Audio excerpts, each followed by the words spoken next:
Hello and welcome to www.kitchennewbie.com's recipe for the day. And today we are making fish in mussel and parsley sauce.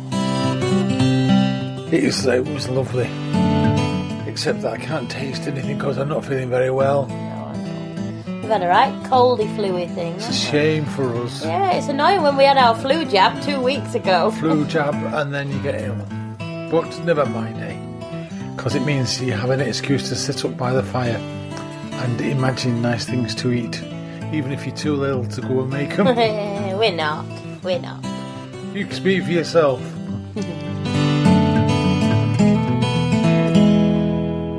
You can find this recipe on www.kitchennewbie.com, and there you'll find lots of other recipes too, so please do go along and maybe join our newsletter where you'll get recipes and other fun stuff on your inbox every week.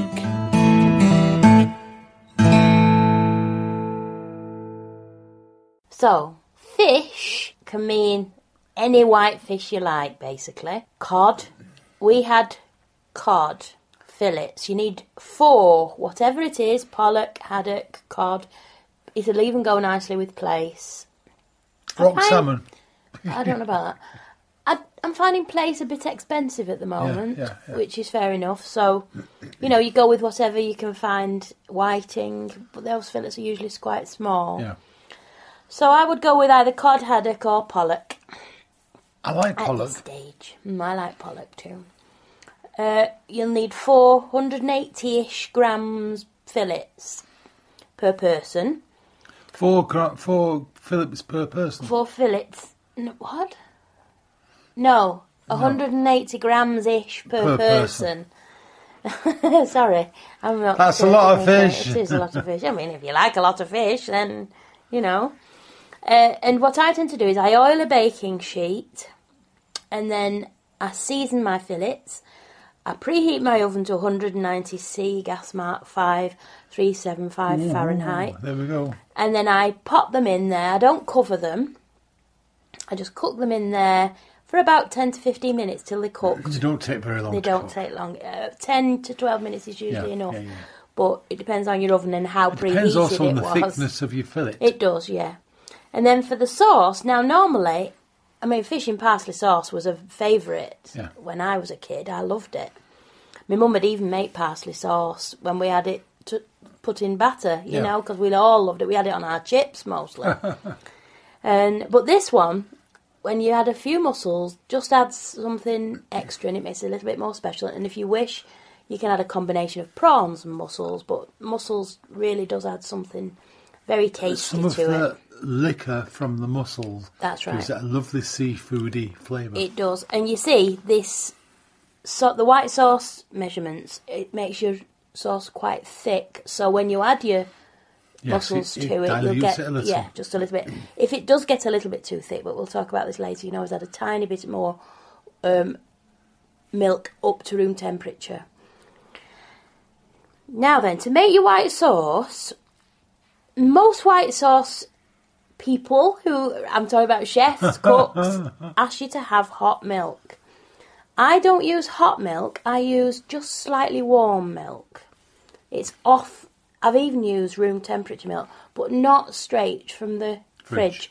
Because what happens is you're cooking your flour and your butter melt that's melted sets too much again, and your flour stops cooking. And it all becomes a bit of a mess. So use warm, if not, warmish milk, yeah. But if you want to have hot milk as well, it won't matter.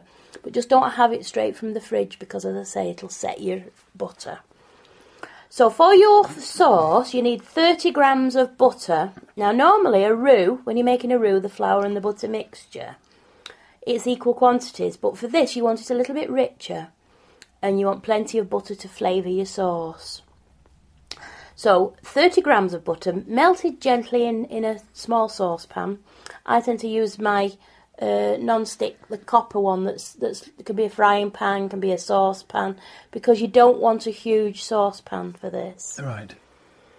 And then sprinkle over, and I tend to sieve it in gently using my tea strainer into the pan so you get nice. So all right from the word go, you've got no lumps. Yeah.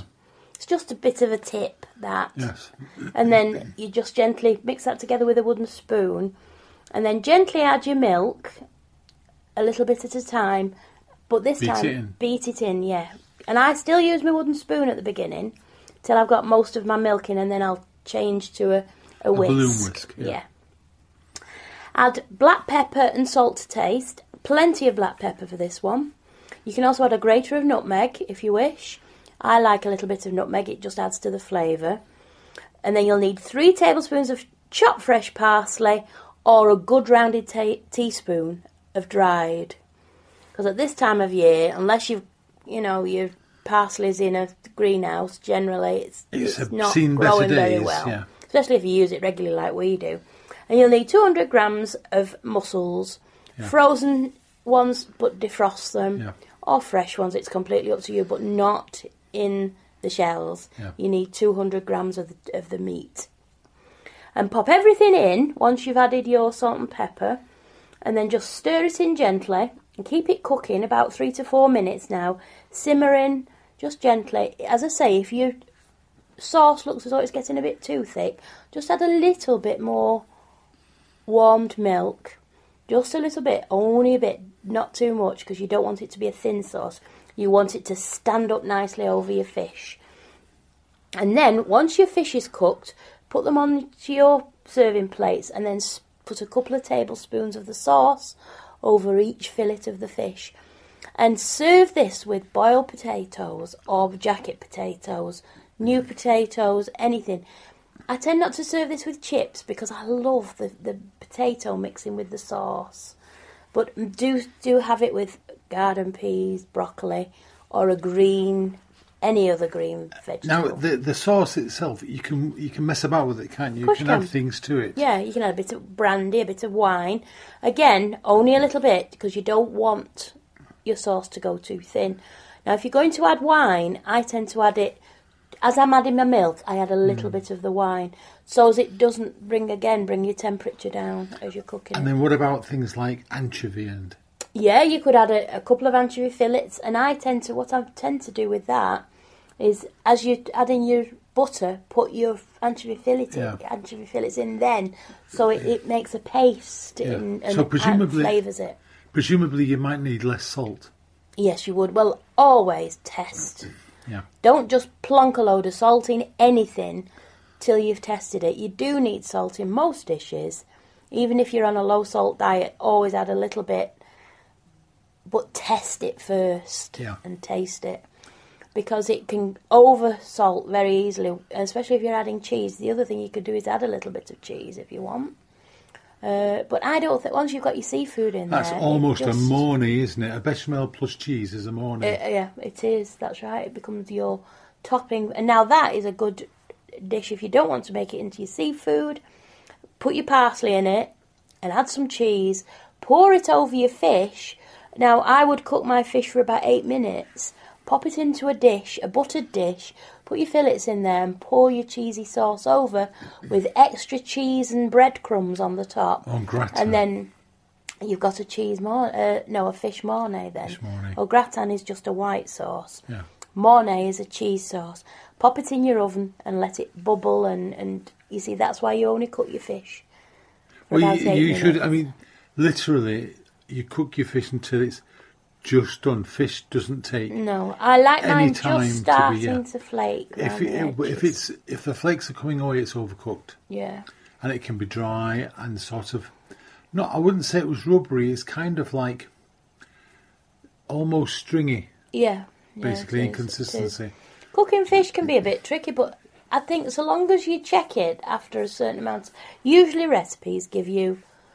A good time. But the trouble is, it depends on your oven, depends on how high you've got your light, if you're frying it and things like that. But, I mean, frying it is easy because you can see when it's cooked. Well, that's the whole point, is the best way of knowing your food is ready is with the eyes. It is, yeah.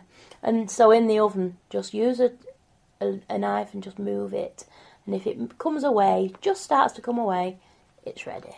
Now, Diana and I have a fish book out. You can find it on Amazon. It's called The Fish Book. Wonder why. And it's absolutely packed full of recipes Yep.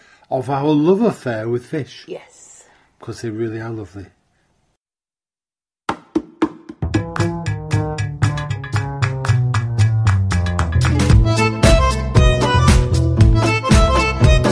Thank you for listening to the Recipe for the Day podcast.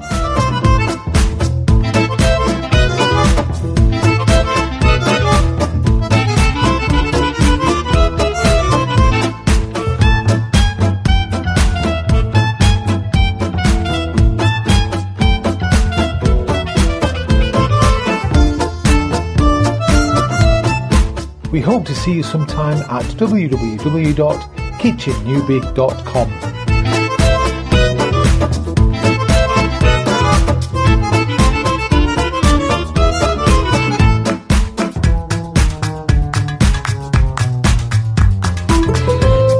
Kitchen Newbie is a kind of online cookery school which hopes to help people new to cooking, and you will find lots of easy recipes and techniques.